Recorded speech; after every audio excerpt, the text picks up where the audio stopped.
Hi friends, welcome to my channel. Nick 12th Maths la applications of differential calculus la exercise 7.1 la 5th sum தான் பார்க்க போறோம். என்ன கொடுத்திருக்காங்கன்னா if the mass m of x of a thin rod of length x in meter, x வந்து மீட்டர்ல கொடுத்திருக்காங்க length, if is given by m of x is equal to root 3x, then what is the rate of change of mass with respect to the length when it is x is equal to 3 and x is equal to 27 meter அப்படின்னு சொல்லி கொடுத்திருக்காங்க.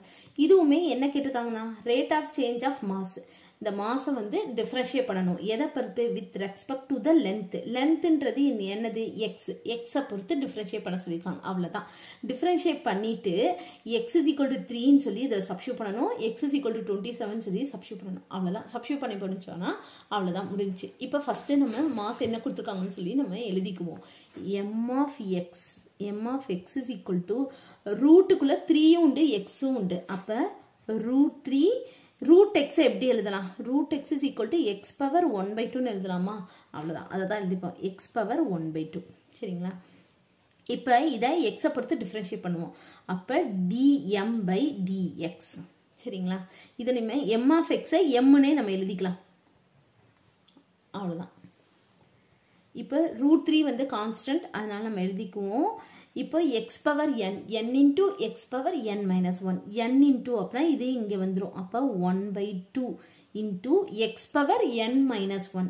அப்போ X பவரில் 1/2 minus 1. சரிங்களா? அப்போ root 3 into 1/2, இது எக்ஸில் இந்த 2 இங்கே போயிடும், எல்சிஎம் எடுக்கணும். அப்போ 1 மைனஸ் 2/2. இது எப்படி இருக்கணும்னா 1/2 மைனஸ் 1. நான் பவரை மட்டும் எடுத்து சிம்பிளிஃபை பண்ணுறேன். அப்போ 1 மைனஸ் 2/2. அப்போ வந்து என்னது? மைனஸ் 1/2. சரிங்களா? அப்போ இந்த இடத்துல என்ன வரும்? பவரில் மைனஸ் 1/2. சரிங்களா? அப்போ இதை எப்படி எழுதலாம்? பவரில் மைனஸ் இருந்துச்சுன்னா நம்ம கீழே எழுதலாமா? டினாமினேட்டரில் எழுதிக்கலாம். இப்போ 1/2வை நம்ம ரூட்டுன்னு வச்சு எழுதிக்கலாம். அப்போ எப்படி இருக்கும்னா ரூட் 3 டிவைட் 2 root x இப்படி இருக்கும். சரிங்களா? அது root 3 into 1 root 3, 2 இந்த 2 டினாமினேட்டர்ல உள்ளது, இந்த இது வந்து அப்படியே டினாமினேட்டர்ல root xன்னு வந்துடும். அவ்வளோதான், முடிஞ்சிச்சு. இப்போ இது வந்து என்னது? dm by dx நம்ம கண்டுபிடிச்சிட்டோம். சரிங்களா? இப்போ அடுத்து எக்ஸுக்கு பதிலாக நம்ம சப்ஸ்டியூட் பண்ணணும். எக்ஸுக்கு பதிலாக என்ன பண்ணணும்? 3ன்னு போடணும். எக்ஸுக்கு பதிலாக 27 போடணும். சரிங்களா? இப்போ இதுக்கு யூனிட் போடுவோம். இப்போ யூனிட்னா டிஎம், மாஸ். மாசின் வந்து கிலோகிராம், மாஸ் வந்து கிலோகிராம்ல கொடுத்துருக்காங்க. அப்போ நம்ம இங்கே கிலோகிராம் போட்டுக்குவோம். டிவைட் எக்ஸ், எக்ஸின் வந்து என்னது? மீட்டர், மீட்டர்ல கொடுத்துருக்காங்க. அப்போ மீட்டர். அப்போ கிலோகிராம் பை மீட்டர். இதுதான் வந்து டிஎம் பை டிஎக்ஸ். சரிங்களா? இப்போ எக்ஸ் இஸ் ஈக்குவல் டு 3 அப்படின்னு சொல்லி இதில் சப்ஸ்டியூட் பண்ணுறோம். இப்போ சப்ஸ்டியூட் பண்ணால் என்ன வரும்? DM by DX is equal to root 3/2. எக்ஸுக்கு பதிலாக 3னா ரூட் 3. இந்த ரூட் 3 கேன்சல் ஆகும். அப்போ என்ன வரும்? 1/2 கிலோகிராம் பெர் மீட்டர். சரிங்களா?